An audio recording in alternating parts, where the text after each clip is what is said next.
Hey everyone, welcome back to my YouTube channel unique classes. तो आज हम देखेंगे doctor Bhimrao Ambedkar school of specialised excellence humanities का blueprint आप सभी का आ चुका है 2023 से 24 के सेशन के लिए। और ये वीडियो है क्लास 9th के स्टूडेंट्स के लिए। इसमें मैं आपको बताऊंगी कि आपका जो एडमिशन प्रोसेस है वो क्या होने वाला है।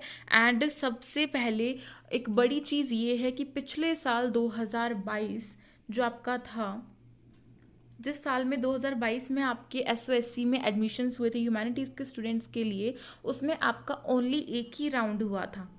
कितना? बस एक ही राउंड हुआ था। एक राउंड यानी कि रिटन एग्जामिनेशन हुआ था जिसमें एमसीक्यू टेस्ट था। आपको अपना एमसीक्यू टेस्ट अच्छे से करना था और उसका रिजल्ट आ गया था, दैट्स इट। उससे ज़्यादा कुछ नहीं हुआ था। लेकिन इस साल थोड़ा सा आपका पैटर्न चेंज हुआ है। तो जो भी बच्चा इस भ्रम में है कि पिछले साल का हमने देखा हुआ है एज इट इज़ सेम होगा और हम नहीं देखते हैं और वीडियो को स्किप कर देते हैं, तो प्लीज़ प्लीज़ प्लीज़ आप सभी हर एक डोमेन का सिलेबस अब की बार का चेक कर जी। ठीक है, क्यों चेक करना है? क्योंकि अब की बार थोड़े चेंजेस हुए हैं कंपेरेटिवली हमारे 2022 के। तो सबसे पहले बात करते हैं कि जो आपका एडमिशन जो आपके रजिस्ट्रेशन फॉर्म्स हैं वो तो निकल चुके हैं और उसकी लास्ट डेट है 10 जनवरी की। तो जिस बच्चे ने नहीं फिल किया है जल्दी से जाके अपने रजिस्ट्रेशन को फिल कर लो। ठीक है, फॉर्म को फिल कर लो एंड देन आपका जो रजिस्ट्रेशन है वो हो जाएगा। और आज बात करेंगे एडमिशन प्रोसेस के बारे में। तो सबसे पहले इन्होंने हमें एक चीज़ बहुत क्लियर कर दी है कि जो आपका एडमिशन प्रोसेस है वो 2 राउंड्स में होगा। कितने राउंड्स में होगा? 2 राउंड्स में होगा। फर्स्ट राउंड आपका रिटन टेस्ट होगा, ठीक है, एंड देन आपका जो सेकेंड राउंड है वो आपका क्या होगा? ग्रुप डिस्कशन होगा। अब बच्चों को कन्फ्यूज़न ये हो रही है कि जो फर्स्ट राउंड है रिटन टेस्ट उसमें 70% वेटेज लिखा हुआ है, सेकेंड राउंड में 30% वेटेज लिखा हुआ है। ठीक है, तो इसका मतलब क्या है? अभी आपको इसका मतलब क्लियर कर देती हूँ कि जो आपका फर्स्ट राउंड है बेसिकली वो आपका सबसे ज़्यादा मेन राउंड है। एक तरीके से हम बोल सकते हैं कि जो आपका 70% है, ये मान लो एक एग्जाम्पल लेके चलते हैं। सपोज करो कि आपका पूरा पेपर जो है सिलेक्शन वो 100 मार्क्स का है। ठीक है, पूरा पेपर सब कुछ आपका 100 मार्क्स का है। मैं यहाँ पे ओनली सपोज करने के लिए बोल रही हूँ, ये एक एग्जाम्पल है ताकि आप सभी समझ जाएं। तो 100 मार्क्स का आपका पेपर है, उसमें से 70 मार्क्स जो है वो आपके रिटन टेस्ट के हैं एंड 30 मार्क्स जो है वो आपके ग्रुप डिस्कशन के हैं। इन दोनों को मिलाकर हमारे 100 मार्क्स जो है वो हमें मिल जाते हैं। तो आप सभी को यहाँ पे एक चीज़ बहुत क्लियर दिख रही होगी कि आपको 70 मार्क्स वाले पेपर में ज़्यादा मेहनत करनी है और 30 मार्क्स वाले जो पेपर है अगर उसमें आपके थोड़े कम मार्क्स भी आते हैं और 70 वाले में अगर आपके 65 तक मार्क्स आ जाते हैं तो आपके सिलेक्शन को कोई नहीं रोक सकता है। ठीक है, तो यहाँ से यही समझो कि 70% वेटेज का मतलब है कि यहाँ पे आपको ज़्यादा मेहनत करनी है और जो ग्रुप डिस्कशन है 30% वेटेज है उसमें भी आप ये समझो कि मेहनत करनी है। लेकिन आपको सबसे ज़्यादा फोकस अपना राउंड 1 पे करना है। Got it? राउंड 1 जो है उस पर फोकस करना बहुत ज़रूरी है and 70% plus 30% is equal to 100%। Clear है? इसलिए अपने राउंड 1 को पहले जो बच्चा अच्छे से क्लियर कर देगा वही राउंड 2 में जाएगा, सभी को ये बात पता है। तो आपका जो राउंड 1 है बेसिकली राउंड 1 जो है आपका ह्यूमैनिटीज़ में उसकी जो ड्यूरेशन होगी एग्जाम की वो आपकी 3 आवर्स रहने वाली है। 3 घंटे आपको मिलेंगे पेपर करने के लिए और उसमें आपको अपना पूरा पेपर कर देना है। अब यहाँ पे सिलेबस में आपको ग्रेड 8 लिखा हुआ है यानी कि आपको 8th क्लास का जो है उसके बेसिस पर दिया जाएगा, 8th क्लास के लेवल पर। तो यहाँ पे आपको जो रीजनिंग दी जाएगी, जो कॉम्प्रीहेंशंस दिए जाएंगे वो सब कुछ आपको 8th के बेसिस पर ही दिया जाएगा, ये बात याद रखिएगा। अब यहाँ पे सेक्शन जो है वो आपके 4 होने वाले हैं। टोटल सेक्शंस आपके जो हैं वो 4 होंगे, आई गेस। यस, 4 सेक्शंस है आपके यहाँ पर टोटल। और जो आपका सेक्शन नंबर ए है, सेक्शन ए जो है वो आपका reading comprehension and language ability है।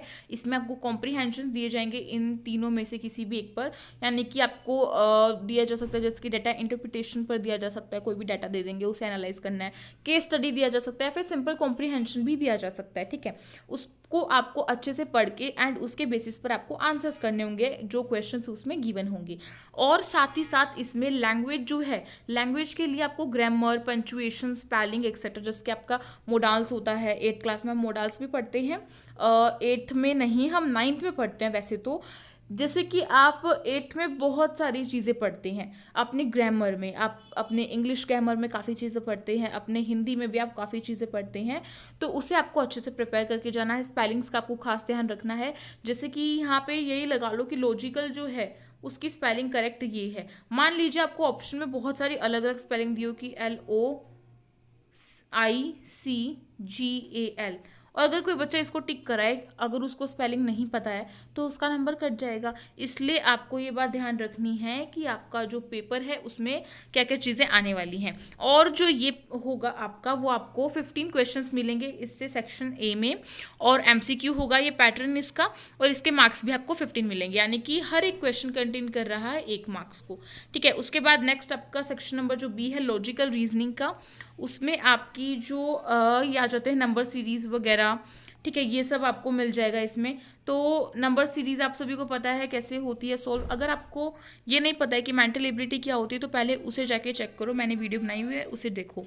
तो जो रीजनिंग है और जो आपकी लॉजिकल रीजनिंग होती है उसमें बेसिकली क्या होता है ना कि नंबर सीरीज, कोडिंग, डिकोडिंग और आपके बहुत सारे अलग अलग जो टॉपिक्स है उससे रिलेटेड आपके क्वेश्चंस आते हैं, नॉन वर्बल वर्बल दोनों में से। तो ये आपको 15 क्वेश्चन मिलेंगे इस सेक्शन में भी देखने को। MCQ होगा ये, एंड देन इसका जो आपका नंबर मिलेगा वो भी आपको 15 नंबर मिलने वाले हैं। उसके बाद इसी में सेक्शन बी में और दिया हुआ है, क्या दिया हुआ है कि जो रीजनिंग है उसके बारे में बताया हुआ है कि ग्राफिकली जो प्रेजेंटेशन है उसमें करके भी आपको रीजनिंग जो है वो दे दी जाएगी। तो आपको अच्छे से अपनी रीजनिंग की प्रैक्टिस करके जानी है। उसके बाद डाटा इंटरप्रिटेशन है सेक्शन सी में। डाटा इंटरप्रिटेशन क्या होती है कि आपको कोई भी ग्राफ वगैरह दे दिया जाएगा, भाई पाई चार्ट बना के दे दिया आपको क्या होता है ये, और उसमें कुछ कुछ आपको दे दिया कि भाई क्रिकेट एक स्कूल है उसमें क्रिकेट खेलने वाले बच्चे 80% हैं जिनको क्रिकेट खेलनी बहुत पसंद है, और कोई बच्चा जो बास्केटबॉल खेलते हैं स्कूल में वो है आपके 2%। ठीक है, इस तरीके से आपको सारे जो गेम्स है उसे गिवन करके आपको क्या दे दिया जाएगा, एक डाटा दे दिया जाएगा। ठीक है, डाटा का मतलब ही क्या होता है कि हमें एक ग्राफ की फॉर्म में कुछ चीज़ देना, साथ में हमें क्या देना, हमें उसका जो कॉम्प्रीहेंशन है वो भी देना, और उसके बेसिस पर हम अपने क्वेश्चंस को सोल्व करते हैं। तो कुछ इस तरीके से आपको ये मिल जाएगा।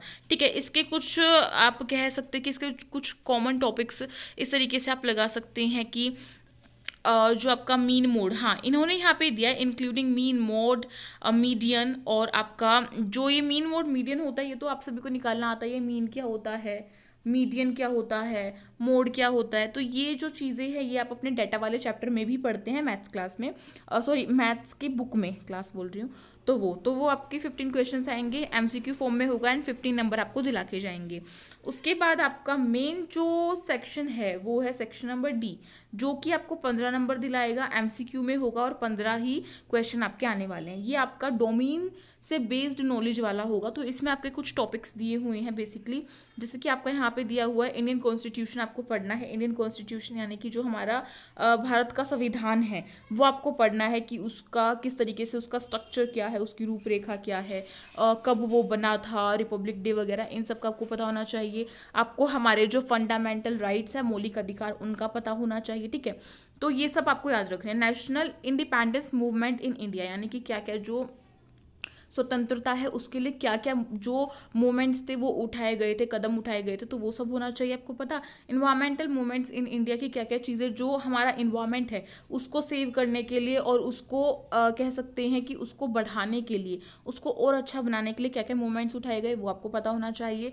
कॉलोनलिज्म क्या होता है, जो कॉलोनलिज्म है वो एक तरीके से होता है कि जब ब्रिटिश जो थे वो धीरे धीरे धीरे धीरे करके क्या कर रहे थे कि जो हमारा पूरा का पूरा वर्ल्ड है उसमें धीरे धीरे धीरे धीरे करके क्या कर रहे थे, जो अपना कब्जा है वो जमा रहे थे। ऐसा तो नहीं है कि ब्रिटिश ने खाली इंडिया पर अपना जो अधिकार है वो जमाया था या फिर उसको अपना गुलाम बनाया था। इंडिया के साथ साथ काफ़ी सारे ऐसे देश थे जैसे कि साउथ अफ्रीका था, ठीक है, और भी बहुत अलग अलग जो कंट्रीज थी वो रही है जिस पर ब्रिटिश ने राज किया। तो ये सारी जो चीज़ें हैं इसको हम कॉलोनियलिज्म कहते हैं कि जब वर्ल्ड में बहुत सारे देशों पर अपना कब्जा जमा लेना। ठीक है, तो ये वाली चीज़ आपको पढ़नी है। इसका मतलब क्या है कि जो आपका 1857 का जो आपका रिवोल्ट रहा था वो आपको पढ़ना है। ठीक है, विद्रोह जो आपका रहा था, तो मैंने कुछ इंपॉर्टेंट टॉपिक्स के ऊपर भी वीडियो बनाई है, उन चैप्टर्स को करके जाएंगे तो आपका कुछ ना कुछ तो इन टॉपिक्स में से काफ़ी कुछ जो है वो क्लियर हो जाएगा। उसके बाद आपका इंडस्ट्री वाला चैप्टर जो आपके ज्योग्राफी से आया है वही, और जो आपका एग्रीकल्चर है वो, तो ये आपको 15 नंबर दिलाएगा, ठीक है। अब टोटल जो है वो राउंड 1 आपका 60 नंबर का होगा और 60 ही क्वेश्चन आपके आने वाले हैं। अब इन्होंने जो साफ साफ बात है वो यहाँ पे कही है कि applicants who clear round 1 will be invited to appear for round 2, यानी कि जो बच्चा राउंड 1 को क्लियर करेगा वही बच्चा राउंड 2 के लिए बुलाया जाएगा, ठीक है। तो राउंड 1 पे ज़्यादा फोकस करना है, मैंने स्टार्टिंग से ही ये बात आपको कह दी है। राउंड 2 की बात कर लेते हैं, सेकंड राउंड में आपका ग्रुप डिस्कशन होगा, जिसमें कि आपको 15 से 20 मिनट का ग्रुप डिस्कशन होगा, ज़्यादा बड़ा नहीं होगा, और हर एक जो डिस्कशन है उसमें 8 स्टूडेंट्स जो हैं वो लिए जाएंगे, और हर स्टूडेंट को क्या है कुछ ना कुछ मतलब बोलना है। जैसे कि हम कुछ आपको टॉपिक दे दिया जाएगा और उसके ऊपर आपको कुछ स्पीच देनी है, ठीक है। अब वहाँ पे आपसे हो सकता है कि इंग्लिश में बुलवाएं, हो सकता है कि हिंदी में बुलवाएं, तो हो भी सकता है कि आपकी चॉइस हो कि आपको हिंदी में बोलना है इंग्लिश में बोलना है, तो वो तो आपको बाद में पता चलेगा, ठीक है। तो उससे रिलेटेड आप ये सारी चीज़ें कर सकते हैं, आपको मैसेज जो है वो बाद में रिसीव हो जाएगा। राउंड 1 जब आपका क्लियर हो जाएगा तो आपको सब कुछ बताएंगे कि राउंड 2 में आपको किस तरीके से अपने आप को प्रिपेयर करना है, तो उसकी टेंशन अभी नहीं लेनी है, ठीक है। तो इस तरीके से, और ये टॉपिक्स जो है ग्रुप डिस्कशन के लिए कुछ टॉपिक्स यहाँ पे दिए हुए जैसे कि कंटेम्प्रेरी इशूज़ होते हैं, सच एज आपका क्लाइमेट चेंज होता है, डिफोरेस्टेशन होता है आपका, ठीक है, और आपका फ्री इलेक्ट्रिसिटी है, और odd even rule for controlling air pollution, ठीक है। इन सब के ऊपर आपको कुछ ना कुछ स्पीच देनी है। ग्रुप में बच्चे होंगे, ऑब्वियसली जो बच्चा ज़्यादा अच्छा करेगा ग्रुप में उसके ज़्यादा नंबर जो है वो कर दिए जाएंगे, ठीक है। तो इसको एक तरीके से आप लगा सकते हैं जैसे कि हम क्लास में, जब हम छोटे थे तो हम क्लास में बोलते थे खड़े होके, या फिर हमारा ओरल एग्जाम होता था ताकि ये चेक किया जाए कि बच्चा कितना घबरा रहा है, बच्चे के अंदर कितना कॉन्फिडेंस है। तो इंटरव्यू एक तरीके से इंटरव्यू टाइप ही हो जाता है, स्पीच टाइप ही हो जाता है। तो इसके लिए भी मैं आपको प्रिपरेशन करा दूंगी, डरने वाली बात नहीं है। फिलहाल अभी हमारा मेन मोटिव ये है कि हमें अपना जो राउंड 1 जो है उस पर अपना ज़्यादा फोकस करना है, क्योंकि अगर ये क्लियर होगा तो ही हम राउंड 2 में एंटर कर पाएंगे। आई होप आपको वीडियो काफ़ी ज़्यादा हेल्पफुल लगी होगी, सब कुछ समझ में आ गया होगा, कोई ऐसी चीज़ नहीं रही होगी जो कि आपके मन में डाउट हो। एंड अगर रहा भी है तो जल्दी से कमेंट बॉक्स में आप बता सकते हैं, क्योंकि कमेंट बॉक्स आपके लिए बिल्कुल फ्री है। और लाइक कर सकते हैं, अगर वीडियो पसंद आई हो तो इस वीडियो को लाइक करें, अपने फ्रेंड्स में शेयर करें, एंड अगर आप न्यू है तो प्लीज़ सब्सक्राइब कर दें हमारे चैनल को।